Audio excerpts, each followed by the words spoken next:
Hi ladies and gents, Pond here with another video for Rise of Empires, Ice and Fire. Thank you so much for your previous likes, comments and subscriptions to the channel. If you haven't subscribed already, why not click on that button and ring the bell so you can get notifications of whenever I'm dropping videos on the channel, which is daily. And now onto the topic of this video, and I'm going to be talking about the hero ability of counter-attacking. So there are several heroes in the game that have counter-attacks, and I'm going to be kind of ranking through what skills they have, how much damage they can do, and who I think is going to be the best. Now, before we start on this, I also want to cover two heroes whose abilities also relate to them receiving damage. So the first hero I want to talk about is actually Warhammer. Now, Warhammer is an SX6 cavalry hero. We're going to be getting him tomorrow, the 29th of March. And Warhammer is potentially going to be a real big game changer to the game because of this ability that he has. So if I can actually get onto the menu, here he is. So here's Warhammer. So his second ability is Reflecting Armor, and he will gain 1 stack of Reflecting Armor charge each time a friendly squad receives damage. So this ability is impacted by your whole legion receiving damage, and when your legion does receive damage, when Reflecting Armor charge reaches 9 stacks, it bestows a reflecting barrier to 1 random friendly squad. This then will reflect, the reflecting barrier reflects 100% of the next incoming damage back to the attacking enemy and negates the incoming damage for the friendly party. So Warhammer does have a ability that is basically impacted by him receiving damage, him and the other legions, other squads in your legion. So this is an interesting new ability that we're seeing, and it's going to get charged as well from his 5th skill, which is going to give damage to your own squad. So that will give you 3 lots of charging stacks. So it's going to be interesting to see what happens with him in the coming days. But I just wanted to start off with kind of highlighting him as a hero who does have an ability that kind of is a counter attack because of the way that it is impacted. It is affected by you receiving damage in the first place. Now the next 5 heroes I want to talk about, 6 heroes I want to talk about, are they all have the same style of counter-attacking ability, wherein when they receive damage, then they will give an X percentage amount of damage back to that source when they are basic attacks. So just when they are basic attacks. So this is going to be most applicable for your front row heroes, or it's going to be heroes that will bestow it upon the ability on your front row hero. So first off, we have Peacebringer. So Peacebringer is an S2 footman hero, and he does have counter-attacking. So you're not going to see counter-attacking in the game before S2, and his is on his 2nd skill. It's a status skill, and you can see here, Hero Squad has a 35% chance to counter-attack when basic attacked, dealing 190% damage to the damage source. Now, 35% chance, this is the lowest of the chances you're going to see out of all of the counter-attacking abilities in the video, and it's dealing 190%, which is about in the middle of the range.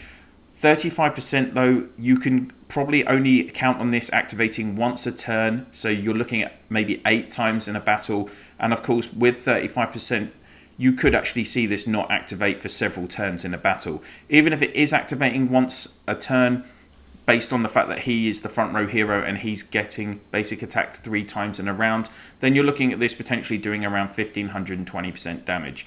Yes, there will be instances where it does actually activate many more times than that, but if you think about a consistency basis, this is giving you pretty low return damage. Next up is Liberator. Liberator is an SX5 footman hero, and he has also got a status skill for his counter-attacking ability, and it is on his 2nd skill, and it's got 50% chance. The description is missing the percentage symbol for some reason. The devs still haven't fixed this. 50% chance to counter-attack for 150% damage when hit by normal attack. So Liberator is giving you a higher percentage chance, slightly lower percentage damage, but you're going to find probably 50% that will have a significant impact on additional it activating many additional times.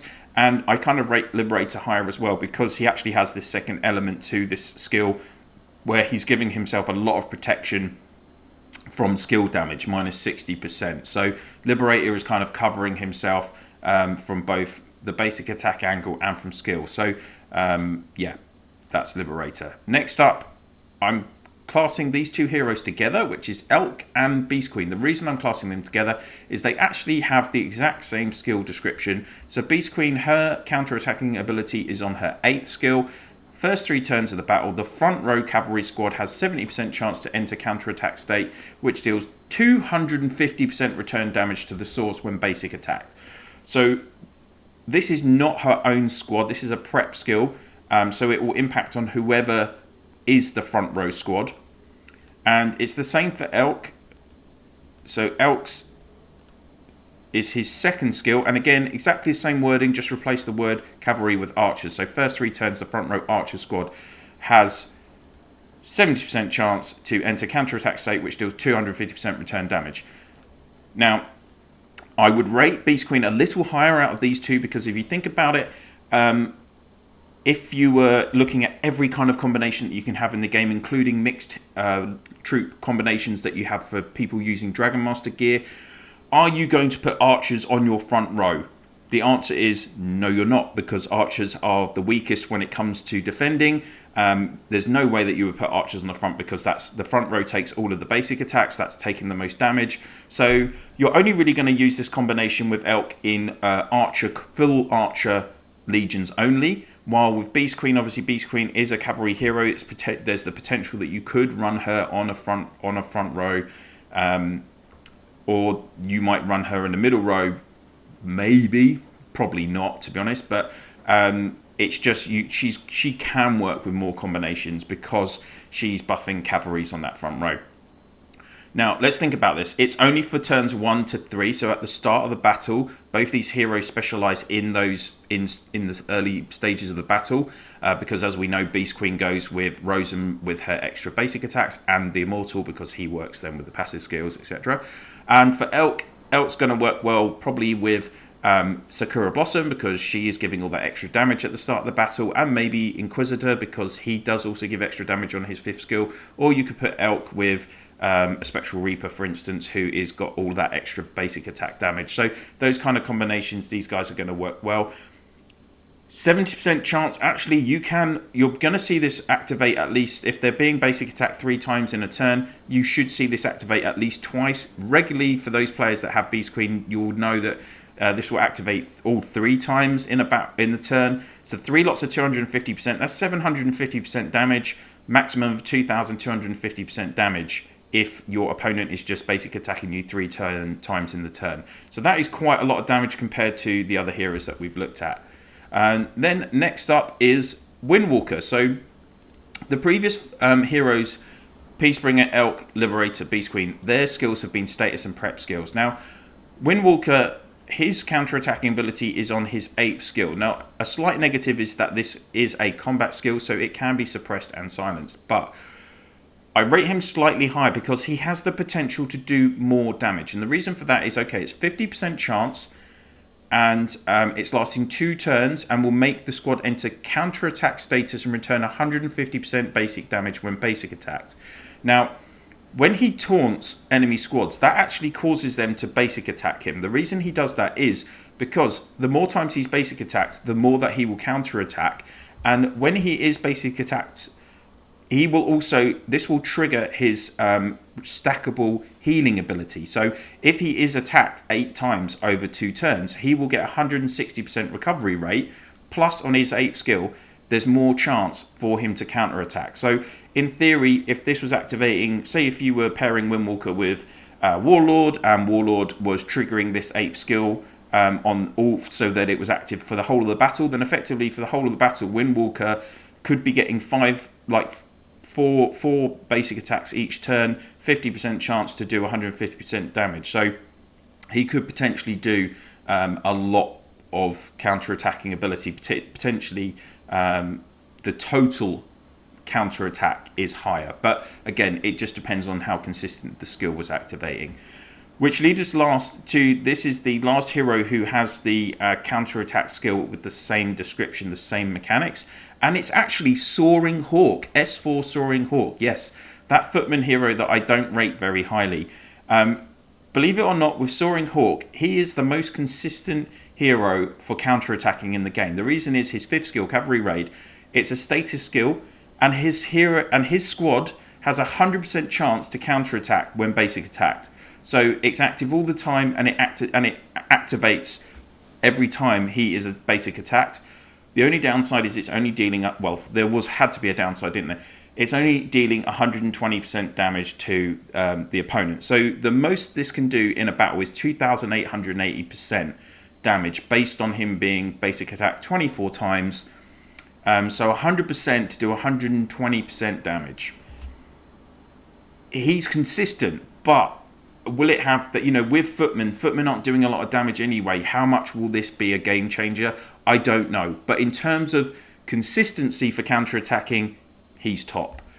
Which leads me to the last hero I want to talk about, which is the Lawman. She is the SX3 cavalry hero. Definitely one of the top heroes in the game. And she has on her 2nd skill, Brutal Force. It's a status skill. And when Self Squad is taking damage, not basic attacks, any damage, there's a 50% chance to deal 63% damage to 2 random squads within range. So this is not just, it's when she's taking any form of damage, and it will then return damage to 2 squads, not just the only original source of that damage. So this has the potential, and it does impact a lot more damage in a battle than the other counter attackers. So even though, and obviously it is actually a counter attack because it only triggers after she has taken damage. So I don't know why exactly the devs haven't specifically called it a counter attack. Maybe it's because it does target 2 squads. It doesn't just target the specific person that attacked her in the first place. But that is Lawman. So let's have a look at all of these counter-attacking abilities in a battle video. I want to show you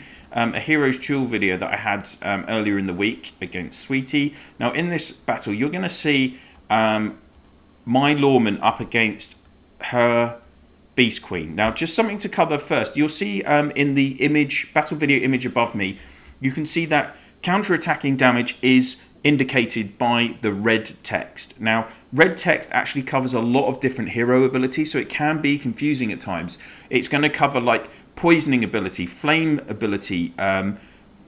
It's going to also indicate spluttering state ability. So in this video you're going to see with Beast Queen, when she basic attacks, her 5th skill, 2 random friendly squads in her legion, when they basic attack, there's a 70% chance to enter the sputtering state, and normal attack deals 160% damage to 2 enemy squads behind the target. So in the battle, when Sweetie's attacking me, you will see that you'll see this red text for the sputtering state ability also appear in my middle and back rows. But the counter attacking you will see specifically from Beast Queen, it will then, when I'm attacking Beast Queen, then it will go back to my whichever legion attacked her. For obviously with Living Saints, with the Lawman's return damage ability, when she's attacked, you're going to see red abilities going back to the front 2 rows of the opponent. So I hope that all makes sense. So let's get into the battle video. Let's just skip through the status and prep skills at the beginning of the battle and get into turn 1. So here we go. So I just attacked. Both of those basic attacks did not get any counter attacks from Beast Queen, because remember, it's only a 70% chance. So in that case, I didn't receive any counter attacks in turn 1. Here though, that is the countering ability from Lawman. You can see the amount of damage it's doing. And now we're seeing skill attacks from Orochi, and that 2nd skill attack also activates a counter from Lawman. And then another counter from that basic attack. But that is the spluttering state from Beast Queen. So those 2 on my mind there were the spluttering state. Another counter from Lawman again. So you'll see how many times this is activated, multiple times. And now that was the counter from Beast Queen. So the -1000 on my troop there, and the -820 on my middle row there was the counter attack from Beast Queen. And if you want to get really complicated, then that other smaller figure that was then appeared on Lawman's row is because Lawman's 8th skill was activated and she takes some of the damage from the opponent's rows. So it gets very complicated at times. But you can just see again the amount of times that Lawman's counter ability is being triggered in this battle and the amount of damage that it's doing.